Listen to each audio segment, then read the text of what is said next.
Welcome to Channel 99 and GSN News. I'm Dr. Brooks Keel, President of Georgia Southern University. And I'm here to tell you about our show tonight, the place to be for live coverage of election results. Tonight's live election night coverage is brought to you by Georgia Southern's Departments of Communication Arts and Political Science, along with Northland Cable and the City of Statesboro. And tonight's show is being simulcast on radio stations throughout the area, including Statesboro, Swainsboro, and Dublin. We're currently in the Communication Arts Broadcast Studio, which serves as a classroom, laboratory, and studio production site. Here, 30 shows are produced each semester by our multimedia students. Tonight's live election coverage will be a faculty-student collaboration, with faculty members serving as producers and providing technical support. Our students are behind the cameras. They're at the new state-of-the-art switchboard in the control room, and they can be found at computers in the lab monitoring all relevant sites. The live election night coverage is hosted by Dr. Patrick Novotny, the Department of Political Science, and senior multimedia student Mike Lauer. On our news desk with returns is graduate student Garrett Green, and for the first time, we'll have live coverage in the lab where returns are gathered. Senior multimedia student Haley Kettner will be anchoring from that third studio. We'll have interviews with candidates and multimedia representatives along with guest experts from political science, economics, marketing, and communication arts. The latest election information will be available from our news desk. Our anchors will have iPads so we can feed the information immediately to them. And for the first time, we will be employing social network sites, particularly Twitter. You can access our site at GSN99 News.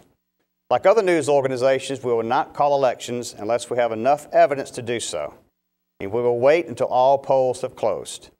Our information is generated by the Georgia Secretary of State's office, the same source of information every media outlet in Georgia is using tonight. So please sit back and enjoy live election night coverage. I think you'll find the show enlightening, engaging, and exciting. Thank you again as we go live from the studios of Channel 99 and our very own award-winning GSN News. To get on your feet, with your hands in hell, make some noise for the Clippers!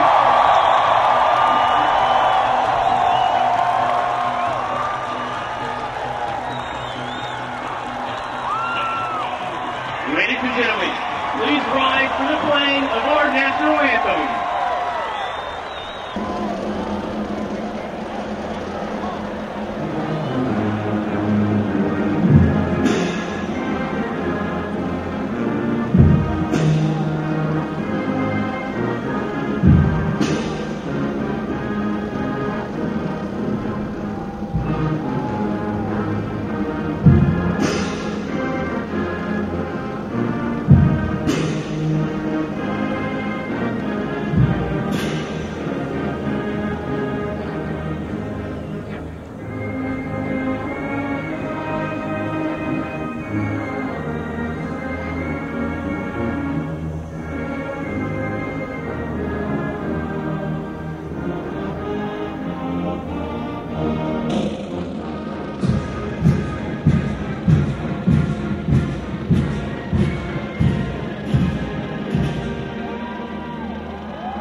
The forum did do a really good job of covering most of at least the most important basis facing Statesboro right now, and most importantly District 1, obviously. That is the particular district that all of these candidates are geared towards. But I think that something that we see quite often in debates and forums is just kind of a lack of specifics. Most of the bases were covered, like I said, but it was just all kind of general. We did not really get to the logistics of how those plans would be put into motion. And then also one thing that specifically did not come up was the Ogeechee River cleanup, which kind of surprised me. It was not mentioned and was not presented as a question, and that is one thing that I would have liked to hear a little bit more about from the candidates. Okay, that's great. of all the issues that the candidates spoke about at the forum, which one do you think generated the most sort of enthusiasm or energy in the room? I mean, again, you were there, you got to watch the questions and how the candidates, the four candidates spoke to those issues. I mean, which one generated, in your mind, the most excitement or interest of the evening? Lots of talk about downtown development, which is definitely something that needed to be talked about a lot. That is something that Statesboro is very focused on right now and is making big movements towards. Specifically, there was a lot of talk about business development on South Main Street, which is definitely a focal point of downtown Statesboro. And it was posed as a specific question, but then also reverted back to in other questions. So that just kind of showed, you know, how relevant it is to where Statesboro is as a city and as an economy, most importantly, is that is really, you know, our next venue of development will be downtown and specifically South Main. Okay, that's great. Would you have liked to have seen the forum be more of a debate where the candidates might have asked questions of one another? You know, the forum was really one with the moderator, Joe McGlamory, of the Statesboro Herald, who I thought did an excellent job, did an outstanding job, Absolutely. really fielding the questions from online and the questions that were from the audience. But you know, in that setting, of course, it didn't really have the interaction of the candidates with each other. So I just wonder, again, as someone who was actually at the forum and was able to really attend and watch the dynamics there, do you think kind of a debate where the candidates might have interacted and asked questions of one another, would that have provided some interesting dynamics, do you think? Well, the city council race, of course, is nonpartisan. There is no right or a left, simply four candidates trying to do the best that they can for their district in Statesboro. So I think that it was pretty appropriate that it was a forum and not a debate.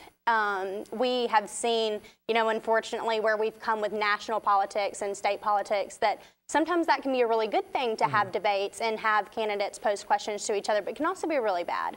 And this way, with it being a forum and with the candidates having equal opportunity to answer every question, it gave a pretty fair chance, and it was pretty clean played and was mostly served to be informative to the constituents and to all of the citizens of Statesboro, which it did a great job of doing. However, I would have really liked to see some more interaction between the audience and the candidates specifically. Questions were able to be submitted to the moderator prior to the beginning of the event, but I think that it would have provided even more of a personal feel if attendees could have raised their hand and asked personal questions to the candidates. I think that would have even, you know, furthered the cause of the event. And that was really going to be my next question. You covered it, I think, very well there, which was, would the sort of a town hall format where voters, you know, and participants, audience members could have asked questions, would that have added another dynamic as well? And I think you did a very nice job talking about that. Let's real quickly wrap this up and really put out there what is really one of the big dynamics of a race like this as well, the possibility of a runoff. We know with four candidates running, that possibility for a runoff is certainly there. Tuesday, December 4th would be the date for the runoff. The last council election, we did not have a runoff. If we do have a runoff, would you like to see another forum or maybe multiple forums? I mean, I wonder if it would be something that you would think that there would be some interest having attended. If the race does come down to two candidates, would it be good to have at least one more forum or debate or opportunity for voters to ask questions of these two candidates? I definitely do think that it would be necessary to have at least one more forum, if not more than that. Emma Kelly was definitely a great place to hold this one forum. But I think that it would be a good idea in the future, perhaps, to have several forums and in different locations, perhaps, so as to appeal to specific audiences in the community, perhaps maybe at Georgia Southern University, maybe again at Emma Kelly and, you know, other places around Statesboro, just, you know, to provide an opportunity for different questions and, you know, like we said, the town hall format where perhaps we could have the constituents actually interacting with the candidates. Well, Reedy Hawkins, thank you so much. Reedy is a senior in multimedia at Georgia Southern, and we are very fortunate to have had you as our eyes and ears at the forum on the 30th, and really glad that you could spend a little bit of your election night tonight to talk with us about these candidates and the forum. Thank you so much. Absolutely, thank you. And now we're going to take a short break, and we'll be back with continuing election results and coverage. Thanks for staying tuned.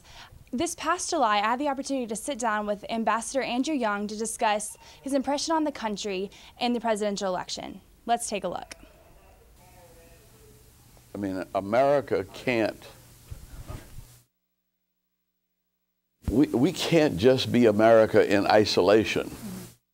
We have to be a world leader. Everybody's talking about us and our problems, but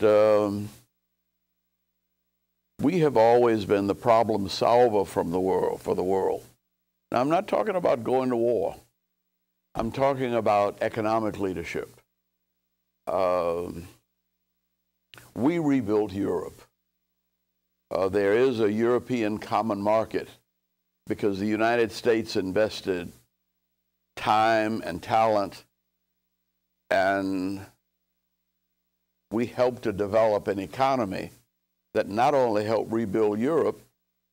In the 60s and 70s, it was European growth that stimulated American growth. And when I was mayor of Atlanta in the 80s, a lot of the investment that we had in Atlanta that helped Atlanta grow came from Japan. We had over 300 companies moving in here from Japan. And we used to think that Japan was trying to buy America, but Japan was dependent on America for its survival, and it did the best that it could, and now it's in a slump.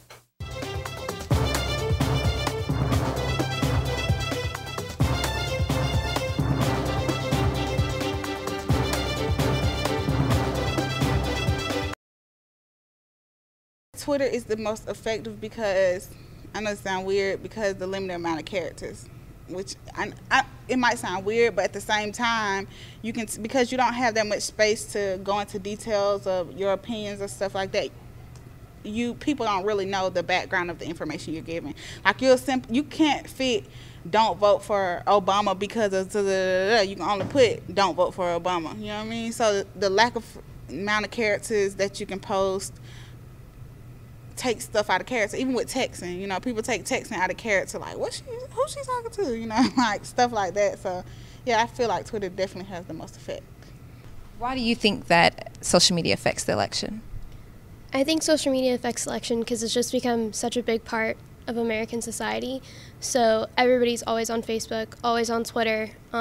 There's so many like politicians that are on Twitter, celebrities, and everybody's going to pay attention to what those people say. So if they post it, like if CNN posts on Twitter what Romney said last night in the debate or what Obama said, everybody's going to read it. And it's going to affect how people view it, just because people are so influenced by the social media now.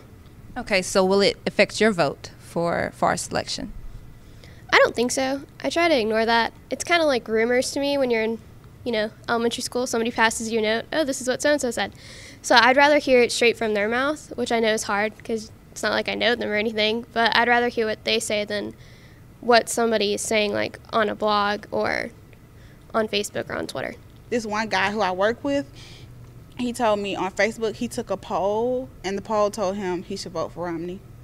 He doesn't know who made that poll. I'm not saying it's wrong for him to vote for Romney, but to vote simply because of a poll you took, you can put any answer in there and they tell you to vote for Romney. Just like you can put any answer in any poll and they tell you to vote for Obama. A lot of people, especially the younger generation, are voting simply for the fact that what they see on social media, especially African Americans. They are voting for Obama just because he's black. A lot of people can't tell you his policies or his beliefs, and a lot of people like Romney. There's like a thing going around on Instagram. They'll be like, Romney don't know my struggle. You don't know if Obama knows your struggle because you don't follow the debates, you don't read into the policies. I just think that social network is going to have a lot of effect on people, but myself, no. Okay, well, with it being as simple as a like on Facebook or a retweet on Twitter, how, or should I say, what does social media mean to you in the election? Okay, so usually I don't like to get on Facebook and Twitter and stuff during the debates because they're kind of, the tweets and the Facebook statuses are kind of ridiculous.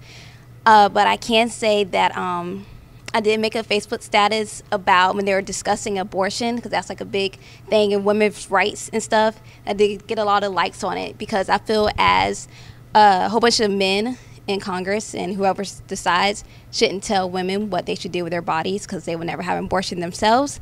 But I guess a lot of friends on my Facebook personally and my Twitter agree with me. So, yeah, social network is kind of big on with debates and stuff right now. Okay, and I noticed that you said abortion is definitely a hot topic. So abortion will be an issue that will affect your vote depending on which candidate you choose? Not abortion in particular, but women's rights and women's bodies and stuff like that.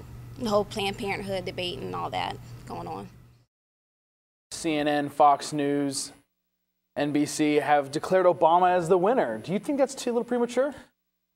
Well, I mean, it is what it is. I mean, you know, at some point or another, the election is going to be called. I think probably a lot of people right now around the country are just really in some ways amazed that it's happened this hour as opposed to 3 a.m. or 5 a.m. Or 11 o'clock tomorrow morning or 6 weeks from now, in the sense that the questions about the margins of some of the states, particularly Ohio, with questions of the possible recount going in and the counting of provisional ballots. If the margins hold in these states, then I think it really does. I guess an election that I'm really in some ways thinking about is 1948, Harry Truman in that famous election.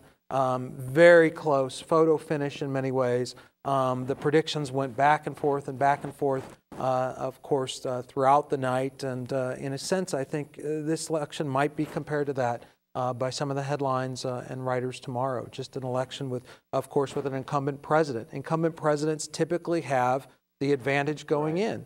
Now, having said that, we've had 10 incumbent presidents that have been defeated in our country's history, 3 in the last 35 years.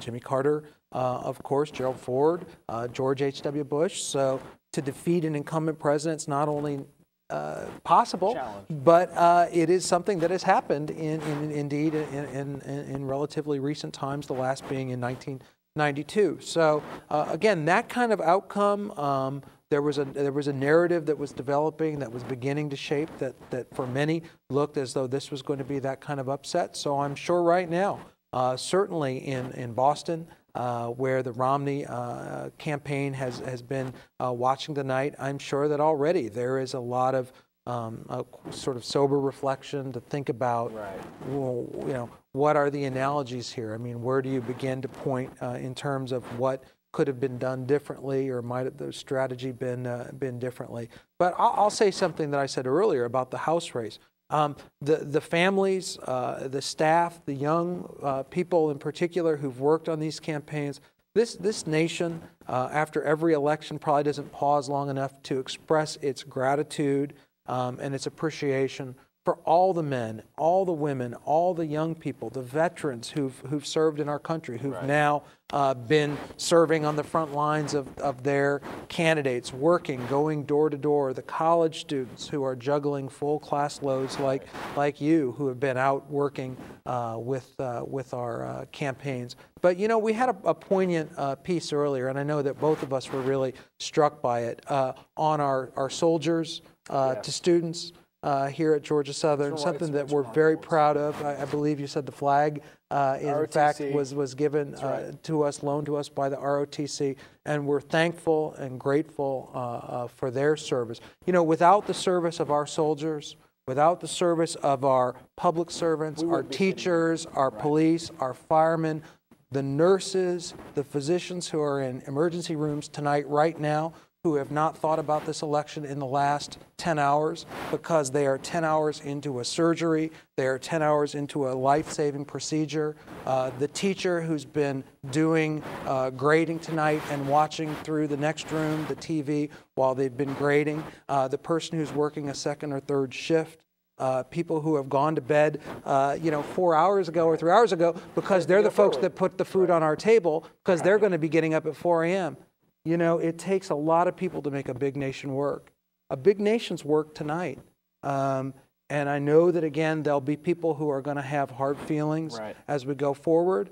But this is what America does. Right. And to be reminded of reminding ourselves to thank especially our soldiers and And our young men and women are those who serve in uniform, whatever that uniform be, but in particular those who serve in the armed services. We thank them. Without them, we could not do this job. And here at GSN, we'd also like to thank, again, the physical plant for helping us get our set ready. And we'd also like to thank our theater department for our curtain, and again, ROTC for the flag. And we'd like to end this election night here at GSN, throwing it back to our Soldier Series. Coming from an all Air Force family, it's a little bit different going into the Marines. They all had different reasons for signing up, and they all came out of it with different experiences. But most profoundly, to do what they did, they had to sacrifice something for all of us. I wasn't applying myself in school. I was very smart. I did all the tests and aced all the tests, but never did homework. And I didn't really apply myself at school. I managed to squeeze B's and C's out. I was just busy flirting, partying, and playing sports. My father was in the Air Force, so it was just a natural progression for me to want to join the military and kind of follow my father's footsteps. But I didn't know what I wanted to do, so I was like, hey, let's go be a badass. At least that's what I thought it was at the time. While their experiences were different in many ways, one thing they all had in common was their concern for what they would do after they left active service. And continuing their education is what seems to be their common bond. I was lucky enough to have a twin, and his name's Brandon. We kind of discussed it, and we didn't know what we wanted to do with college, grew up poor. The military had really good benefits as far as taking care of me in college, giving me what I need to succeed. With all of the sacrifices made for the sake of others, it would be what they learned while serving that would provide for them after coming home. It would be the experiences they endured while serving for a greater cause that would make them stronger, more successful, and independent civilians. And they would surely need it. I mean, and the military helped me to become mature and responsible and focused and driven. Just with all that experience, it forces you to grow up. We knew if we went to college, we'd kind of piss it away and, rack up a bunch of student loans. So it was something that my parents really thought would do me some good. It would have to start somewhere, though, and the first sacrifice was the decision that they all had to make. The decision to do something for others that would eventually make each one of them a better person and stronger member of American society. Enlistment was fairly simple, considering we do 50,000 people a day. They had very little time to prepare for a journey that would eventually bring them all back home, but a journey that would ultimately change them all in many ways, forever. Right off high school, I had about a week after graduation and then went straight to boot camp. I got shipped off that right before, the day after Christmas. For about 6 months, I was in training for whether it be boot camp to combat training to my tech school. Foreign lands with foreign traditions, they would all experience the world through a different perspective. Their jobs would be a major force in changing each one of them in so many ways. And their jobs wouldn't only keep them safe, but they were individually designed to keep their fellow soldiers and all of us safe too. I got deployed to RC Southwest down in Afghanistan, Camp Leatherneck, Camp Dwyer, and within these two bases, I was responsible for all the ammo, as far as all the ammunition, and within Afghanistan, we were responsible for at this one hub. With the experience of enrolling in the military, there would be a foreshadowing of the experience they were all in store for after returning home and enrolling in college. You just sign your paperwork and you're just a number after that.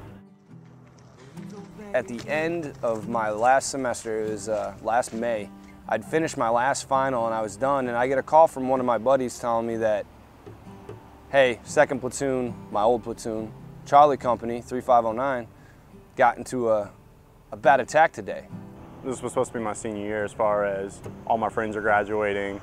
So just spending those last crucial years or moments with your friends, that's something you really can't ever get back. And I collapsed right there after being on a super high about being done with finals, and hey, I made it through my first semester. I ended up having a 3.9. I knew I was doing great. I aced all my finals. And then all of a sudden, that was all negated. That first year that I was over in Germany, I was actually separated. Despite all of the sacrifices that needed to be made to do the jobs they had to do, the training they experienced before ever leaving is what would ultimately help them get through each day and stay alive. Thinking really goes out the window, and it's just more of a do what you're told type thing. If you're not on point, you're not serious about what you're doing, you could let one of your brothers could get killed overseas.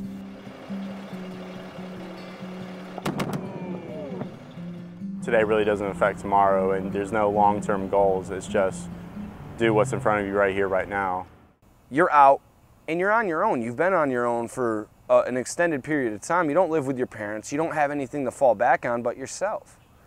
I was so on track to be a careerist, 20 years service, easy, and all of a sudden to have your whole world just come crushing down to a halt, and at that point you're like, what am I supposed to do? They all had to make different twists and turns in order to get to the place they all wanted to end up at.